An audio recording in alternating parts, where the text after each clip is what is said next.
Okay, so I need you to look at this. Just look at it. This is what happens when you think wiping the counter down counts as cleaning the kitchen. And before you judge me or whoever lives here, just know that most people clean the surface of their kitchen and think they're done. They are not done. They are so far from done. Today, we are doing this the right way, the whole thing, top to bottom. And I'm just going to show you exactly what I use, what to do first, and why the order actually matters. Let's get into it. Step one, and this is non negotiable, get everything off the counters. I don't care if you just moved it yesterday, move it again. You cannot clean around stuff, you can only clean stuff. Those are different things. If you have dishes in the sink, let them soak now.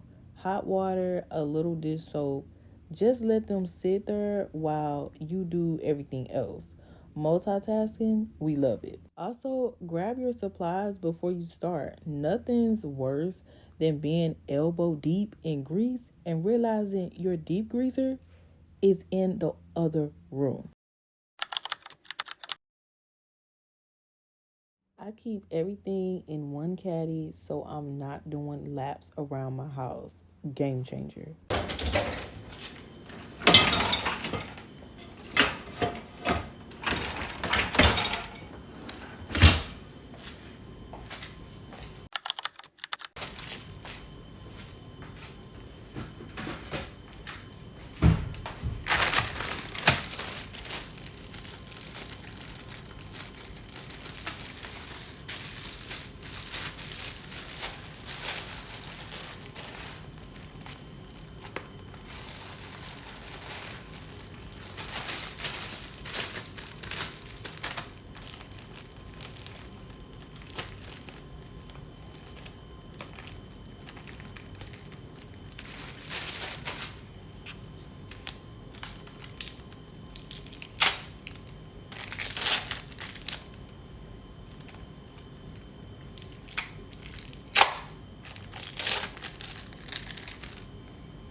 Now, here's a rule that nobody told me until I was grown.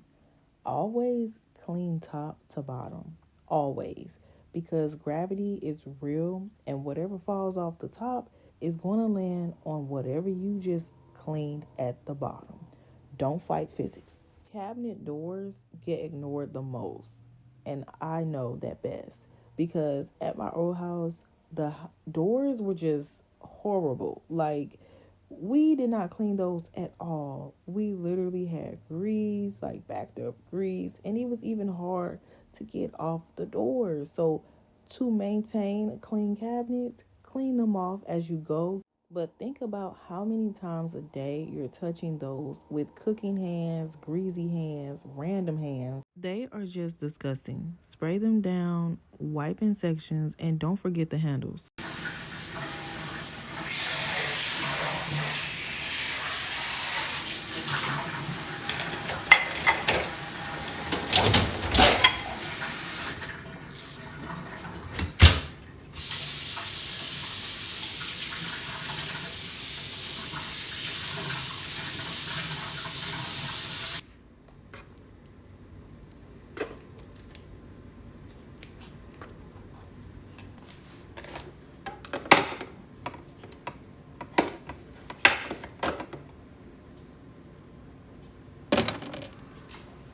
You must keep the top of your fridge clean. I don't care what nobody says, keep it clean. Don't make it complicated. Just get an all purpose spray, one wipe, and move on.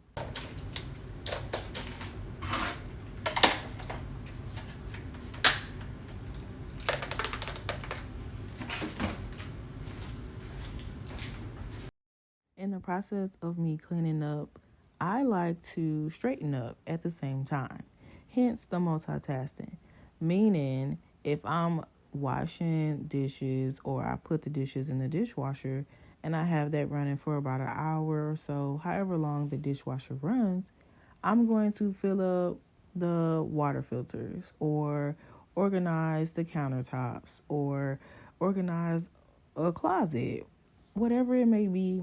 I will get other things done while the big things are taking its time, whether that's mopping the floor, sweeping it, take a break after I done sweeping the floor, or even it's time to mop. Okay, after I mop, I will let the floor dry, and while it's drying, I'm over somewhere else organizing something else that need to be done.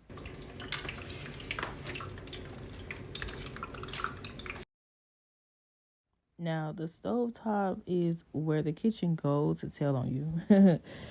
Like, this surface will expose every single thing you've ever cooked and spilled and ignored. No judgment, but also, yeah, I've been there too. First, take your granites off and put them in the sink with hot soapy water. Let them soak. We're coming back to them. Now, you're going to spray your degreaser on the stovetop and let it sit for at least 5 minutes. This is not the time to rush. The degreaser needs to break down the grease. That's literally its one job. Let's do that. I personally like to use the Dawn degreaser spray. And you must use degreaser spray, not all-purpose spray, because that does not get any grease off of it. You need something specifically made to cut through this. Now, I'm not opening the oven today because this is a whole separate video and I need you to stay subscribed. But the outside of the oven door, the handle gets touched constantly. Wipe it down.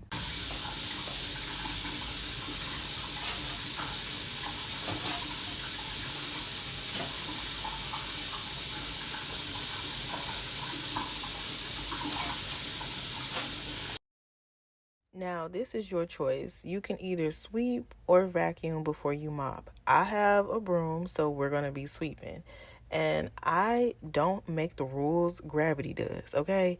If you mop without sweeping, you're just pushing wet scrubs, crumbs around, and now they're just stuck on the floor. Like, sweep first, always, okay? Warm water and a floor cleaner made for the floor type. Don't use too much product. More soap does not mean more clean, okay? And I'm just using some Fabuloso, some Ajax soap, dish soap, and some bleach. And I just whip that up together. Less is more, okay? You do not need a whole bunch of soap, a whole bunch of chemicals all in one. Everybody in the house is going to probably fall out every time they come in that room. So just a little bit goes a long way.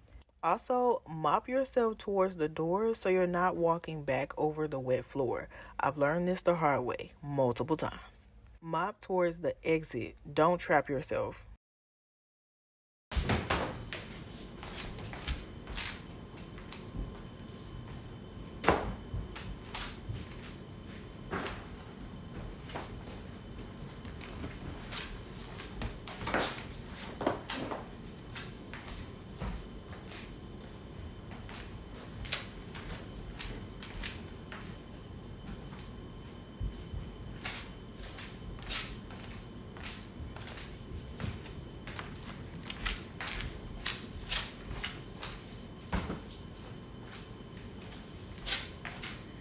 When you're cleaning off your stainless steel water fountains or things like this, faucets, you want to clean it, disinfect it, do whatever you need to do to clean it, get the germs off.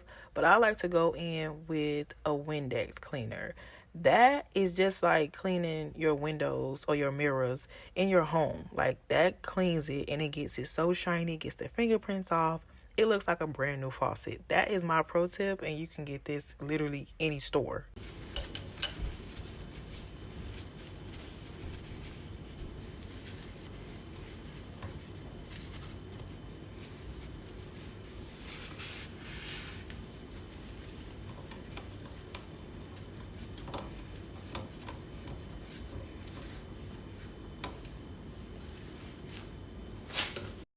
I will also clean down the stainless steel countertop that we have, and we actually got this whole countertop from Amazon. Yes, from Amazon.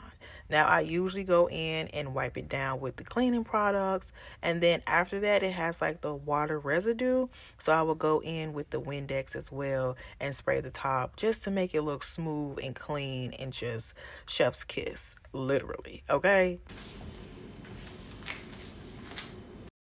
Now, okay, look at that. That is a clean kitchen, not a I wipe the counters kitchen, an actually, genuinely, top to bottom clean kitchen.